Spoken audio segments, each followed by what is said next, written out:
Bonsoir les gens, good evening people, et bienvenue dans une vidéo spéciale. Welcome to a special video. Aujourd'hui, today, I have a special guest, Dan Hausen. How's it going? Handsome. Very nice, very evil. How are you doing now? Thank you very much for having me on your video today. I'm really looking forward to this review. We've waited 2 years for this. Finally, we're here with it. ECW's One Night Stand in 2005. Really looking forward to reviewing this with you today. Yeah, it's been 2 years, man. Yes, so today we're reviewing ECW One Night Stand 2005.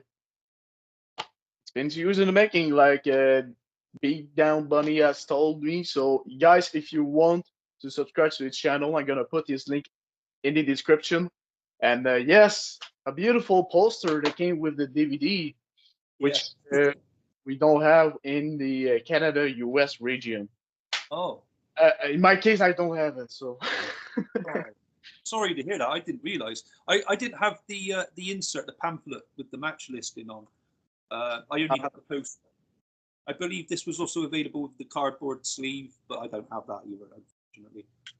I've took notes and I know the matches, so I know which matches we've got to talk about, etc. When I was taking notes yesterday during watching the pay-per-view back. Yeah. All right. So the first match we're gonna start is Chris Jericho versus Storm. Yeah, Storm. Thank you. Yeah. It was an okay match. Look, it was a good start. Nothing special. I didn't mind it. It was okay for what it was. Some good wrestling holds applied on each other from what they learned during their Stu Hart dungeon days. Pretty cool. I got a little bit annoyed with the interfering from the Impact players. Just incredible. I think Dawn Marie got involved a little bit as well. Yes. Kind of ruined it. But apart from that, it was pretty cool. Good opening match. Yeah, like I told you, the match was all right. I didn't like the interference at all, but I get it. It's a like kind of reunion show. There was no ECW show in that date in most like four years. So yeah, so it was all right, but not a 5-star. And what we got for this? What was the second match? Second match, we got a three-way dance. So this is different to a triple threat match because this has elimination rules. So we had Super Crazy versus Tajiri versus Little Guido. Oh, yeah, that was fun. That was a fun match. Yeah. Again, there was some interference. There was so much good spots. Say like some very good spots, and the match was fun. Super Crazy. I think he deserved that win. What do you think about it? Yeah, it was fun. Like you said, a good spot fest. Very overbooked with talent, but I can understand why they tried to cram as much ECW originals into the pay-per-view as they could. For example, okay. Little Guido coming out with the entire FBI members. Yeah, but yeah, it was a good match. A little bit better than the Lance Storm Chris Jericho match, I do believe, but yeah, it was pretty cool for what it was. I was happy with it. All right. Yeah, and let me talk to you a little bit. We will have some segments about the ones that we lost. I don't remember the name of the wrestler, but he got a chain around his neck, and there was a wrestler called the Pitbull Bulldog, something like that. I don't remember. One, yeah. Yeah, and it was really awesome. And to see the last name, Chris Candido, yeah. big respect to that guy. I think he definitely deserves his place in the Hall of Fame, but it's another topic for this. And what we got for the next match? We have Rey Mysterio versus Psychosis. Oh yes, Psychosis. There was a little controversy about Psychosis. And back in the days, he used to wear all the time his mask while he was wrestling. In that case, I guess Rey Mysterio, he did not wear his mask through the time he wrestled. That kind of creates some controversy right there. Yeah, I grew up with WCW, and I missed out the ECW matches, series of matches that Rey Mysterio had with Psychosis. So I've still got to well, not revisit those. I have to go back and watch those through from my ECW collection at some point, so I can see what their feud was like, what their matches were like, the chemistry they had together in ring, etc. Back in their ECW days.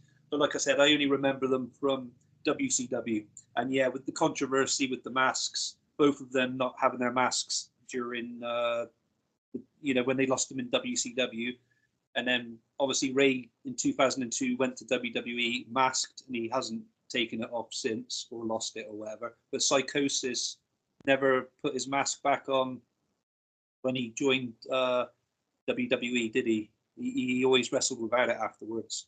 But yeah, it is a shame. Yeah, but he wrestled it all the time while he was back in the day in ECW. But going back to Rey Mysterio, he deserved that match, that win. Sorry, I think he had a better technical wrestling background than Psychosis. Look, I don't know a lot about Psychosis. I know he make a team with Super Crazy for the Lux Mexicos in SmackDown, but Yes. it was a good match. There was a lot of luchador action on it, and it was fun, entertaining. And we have some little idiots from SmackDown, JBL and Kurt Angle and everybody from SmackDown came there, bought their tickets, so they didn't get there in the ballroom at the start of the pay-per-view. So we have a little interference from them. Uh, Up in the stands, up in the yeah, stands at the top. yeah, Yeah, I remember. Yeah, and they were all drinking the beer and stuff, weren't they? and after entertaining like you're such a morons. Your mother told me how to suck, and all of these shenanigans. And we're going to the next match, which is I think was already Yes. talking It was and Sabu, needs it to was, yeah. He yeah. couldn't wrestle because of his knee. He had a knee injury or something. Yeah, he told it it was a torn ACL. It sucked it to him to not be in a wrestling form to be able to perform at one night stand. But he got there, and he is the one who pushed Vince McMahon to put in place ECW one night stand. So kudos to RVD. So yeah, we have Sabu who making an appearance against Rhino. There was a lot of good spot, don't we? Yeah, I did enjoy that a lot. It was quite fun to see Sabu. The fans popped loud for him as well when he came out. Yeah, it was very cool. Yeah, yeah, I agree with you. I watch it like some clips of like the best moments, and every time it's always the same people going crazy ape shit. My God. And the next match we got is I think it's Eddie Guerrero and Chris Benoit, right?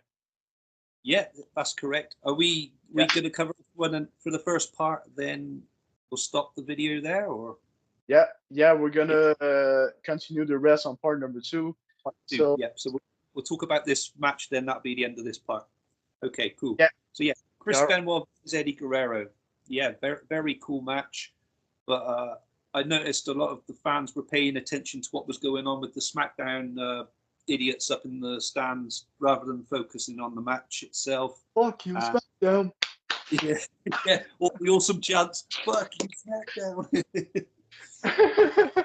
Yeah, sorry, I got to do it. That's cool. That's cool.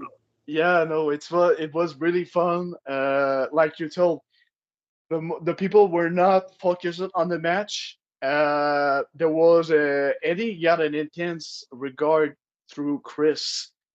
When I'm mentioning Chris, it's Benoit, not Jericho, with his fucking learning tree Yeah. gimmick.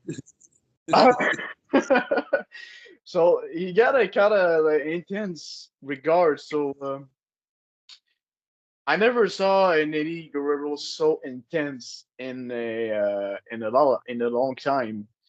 I don't have every PLE DVDs from WWE from the 2000s. It costs too much for me, but I almost spent $200 on Ollie 2023. But this is another time.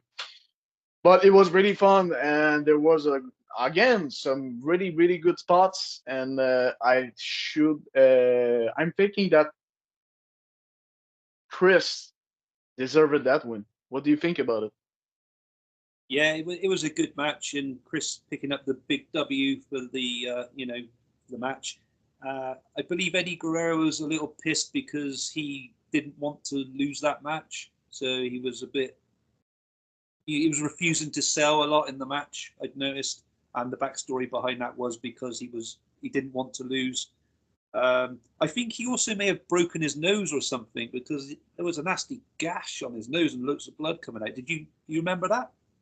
Yeah, I remember he was laying down in the ring, got a cut from I don't know how he get that cut, but I'm surprised about that little controversy you told me. No, I did not saw it. I did not pay attention that he did not sell it because most of the match he kind of sell it. Maybe I have some bad eyes. I don't know, but It was mainly towards the end. He was just being a bit of a dick about it, but uh, understandable, I guess. yeah. So again, this was part number one. So we're gonna focus on the some of the matches that they're gonna have in part number two. So Big Dumb Bunny, a big thank you, and we're going to get ourselves back for part number two, which is right now after part number one. So merci beaucoup les gens. Thank you everybody. I'll catch you again shortly. Yeah. Yeah.